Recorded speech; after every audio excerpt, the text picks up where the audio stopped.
सभी भक्तों को मेरी तरफ से जय सिया राम, जय माता रानी। आज हम राम गीता भाग नंबर 2 का चौथे अध्याय का हिंदी में भावार्थ कहेंगे। भगवान श्री राम द्वारा हनुमान जी से अपने परमात्मा स्वरूप का वर्णन। भगवान श्री राम कहते हैं, मैं सभी लोगों का एकमात्र स्रष्टा, पालक, संहारक, सर्वात्मा और सनातन हूँ।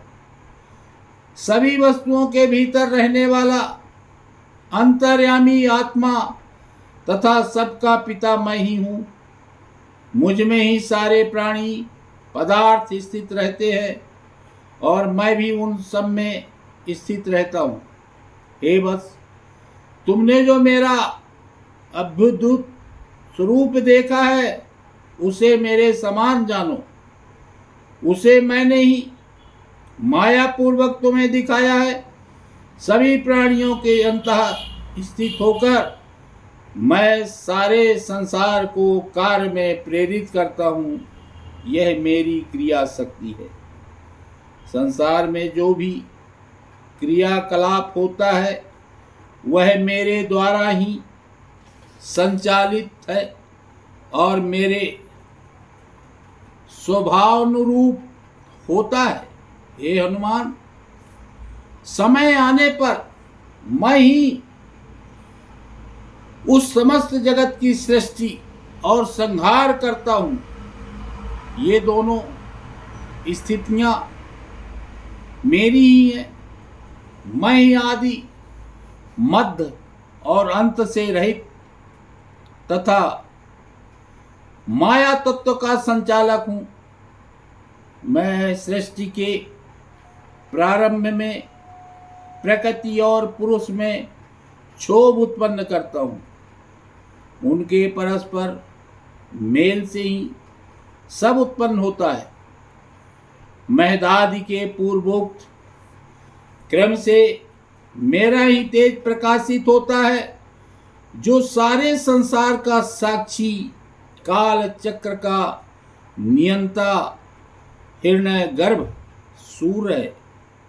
वह भी मेरे ही शरीर से उत्पन्न हुआ है। उसको मैंने अपना दिव्य ऐश्वर्य तथा सनातन ज्ञान योग प्रदान किया है। अपने से उपपन्न चारों वेद भी कल्प के आरंभ में मैंने प्रदान किए हैं। ब्रह्मा मेरे अनुशासन में सदा मेरे अनुकूल रहते हैं। वे मेरे उस दिव्य ऐश्वर्य को सदा स्वयं धारण करते हैं। वे सर्वज्ञ ब्रह्मा मेरे आदेश अनुसार सभी लोकों का निर्माण करते हैं।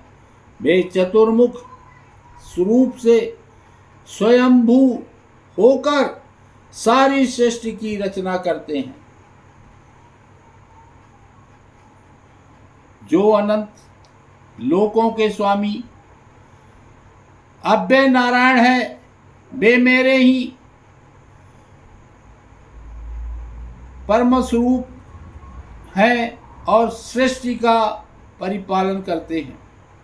जो भगवान कलात्मक रुद्र है, वे सभी का अंत करने वाले तथा मेरे ही स्वरूप है। वे मेरी आज्ञा से निरंतर इस सृष्टि का संहार करते रहते हैं। जो अग्निदेव देवताओं के लिए हव्य और पितृगणों के लिए कब ले जाते हैं तथा नादि को पकाने का कार्य करते हैं, वे मेरी ही शक्ति से संचालित होते हैं। भगवान वैश्वानर अग्नि भी मुझ परमेश्वर के अनुशासन से ही खाए हुए भोजन को रात दिन पचाते हैं। समस्त जलाशय के आदि कारण देवश्रेष्ठ वरुण मुझ परमेश्वर की आज्ञा से ही सबको जीवन प्रदान करते हैं। जो निरंजन प्राणदेव प्राणियों के भीतर और बाहर संचरण करते रहते हैं। वे मेरी ही आज्ञा से जीवों का शरीर धारण करते हैं। जो देवताओं के लिए अमृत के भंडार और मनुष्यों को नवजीवन प्रदान करने वाले सोमराज चंद्र हैं, वे मेरी ही आज्ञा से प्रेरित होते हैं। जो अपने प्रकाश से समस्त संसार को सदा आलोकित करते हैं और वृष्टि प्रदान करते हैं, वे सूर्यदेव मुझ स्वयंभू परमेश्वर के ही अधीन हैं। जो समस्त संसार के शासक, सभी देवताओं के स्वामी, यज्ञों का फल प्रदान करने वाले इंद्रदेव हैं, वे मेरी आज्ञा के वशवर्ती हैं। जो दुष्टों का निग्रह करते हैं, सदा नियमानुसार आचरण करते हैं, वे वैश्वत यमराज भी मुझ परमेश्वर के आज्ञानुवर्ती हैं। जो संपूर्ण संपत्तियों के स्वामी, धनाध्यक्ष और धन प्रदान करने वाले कुबेर हैं, वे भी सदा मुझ ईश्वर के अनुशासन में व्यवहार करते हैं। जो सभी राक्षसों के स्वामी, तपस्वियों को फल प्रदान करने वाले निऋत्ति देव हैं, वे मेरी ही आज्ञा के अनुसार सदा व्यवहार करते हैं। बेताल और भूत गणों के स्वामी, सभी भक्तों को भोग इष्ट फल प्रदान करने वाले ईशान देव भी मेरी आज्ञा में ही रहते हैं। अंगिरा के शिष्य और रुद्र गणों के प्रमुख, जो योगियों के संरक्षक हैं, वे वामदेव नित्य मेरी आज्ञा का अनुसरण करते हैं। जो संपूर्ण संसार के प्रथम पूज्य और विघ्नराज हैं, वे धर्माध्यक्ष विनायक भी मेरे वचनों के अधीन हैं। जो वेदज्ञों में श्रेष्ठ देव सेनापति भगवान स्कंद हैं, वे भी सदा मुझे स्वयंभू से ही प्रेरित होते हैं। जो मारीच आदि महर्षि प्रजापति रूप से विविध लोकों को उत्पन्न करते हैं, वे मुझ परमेश्वर की आज्ञा के अधीन ही ऐसा करते हैं।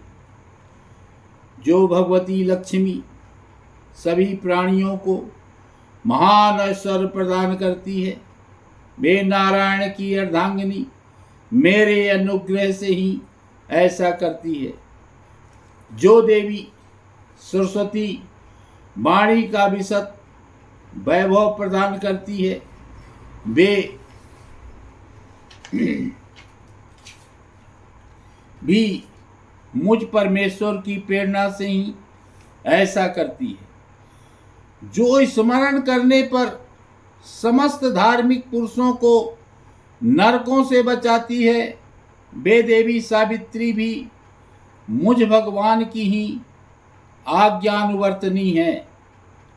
परादेवी पार्वती, जो ध्यान करने पर विशिष्ट ब्रह्म विद्या प्रदान करने वाली है, वे भी मेरे वचन की अनुगामिनी है। जो अनंत महिमाशाली देव श्रेष्ठ शेष संपूर्ण लोकों को अपने मस्तक पर धारण करते हैं, वे भी मुझ परमात्मा के अधीन है। जो संवर्तक अग्निदेव नित्य बड़वाग्नि के रूप से समस्त समुद्रों का जल पीते रहते हैं, वे भी मुझ ईश्वर के अधीन हैं। आदित्यगण, वसुगण, रुद्रगण, मरुदगण और अश्विनी कुमार तथा अन्य सभी देवगण मेरे ही अनुशासन में रहते हैं।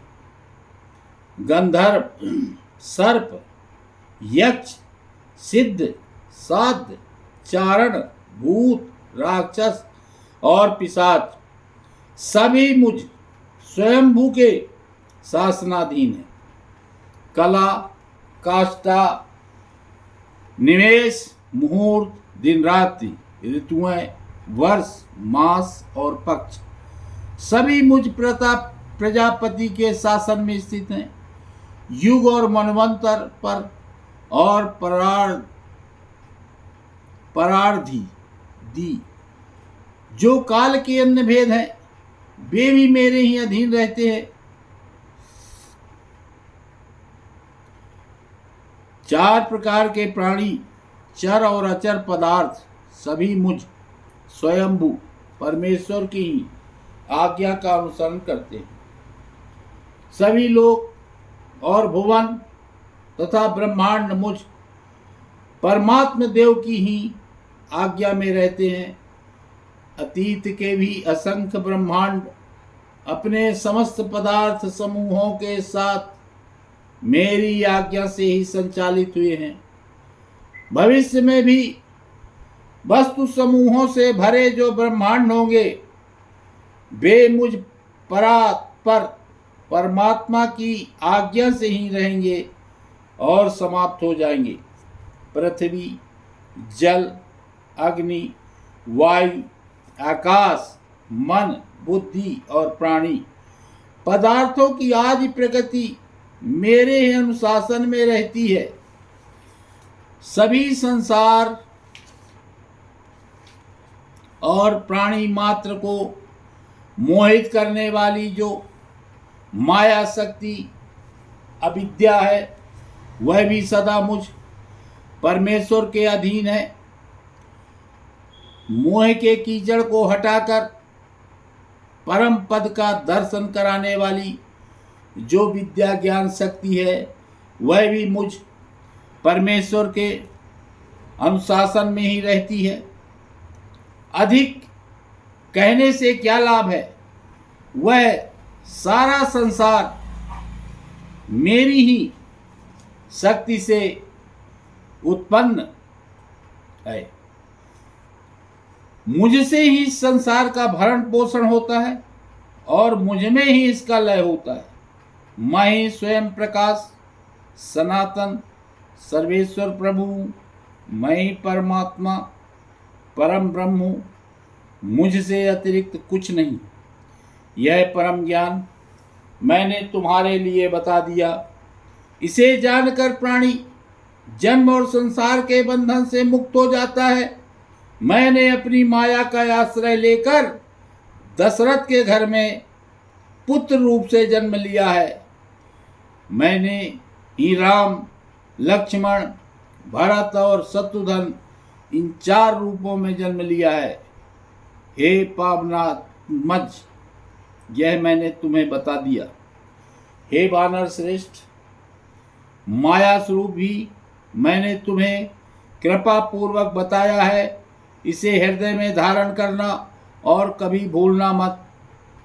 जो मेरे तुम्हारे इस संवाद को नित्य पढ़ता है, वह जीवन मुक्त होकर सभी पापों से छूट जाता है। जो इसे ब्रह्मचारी शुद्ध चित्त ब्राह्मणों को सुनाता है या जो इसके अर्थ का चिंतन मनन करता है, वह परम गति को प्राप्त करता है। जो इसे नियम पूर्वक भक्ति भाव से नित्य सुनता है, वह सभी पापों से रहित होकर ब्रह्मलोक को प्राप्त करता है। इसलिए बुद्धिमान लोगों को, विशेषकर ब्रह्म पारायण जनों को पूरा प्रयत्न करके इसे पढ़ना, सुनना चाहिए और इस पर सदा मनन करना चाहिए। बोलो श्यावर रामचंद्र की जय।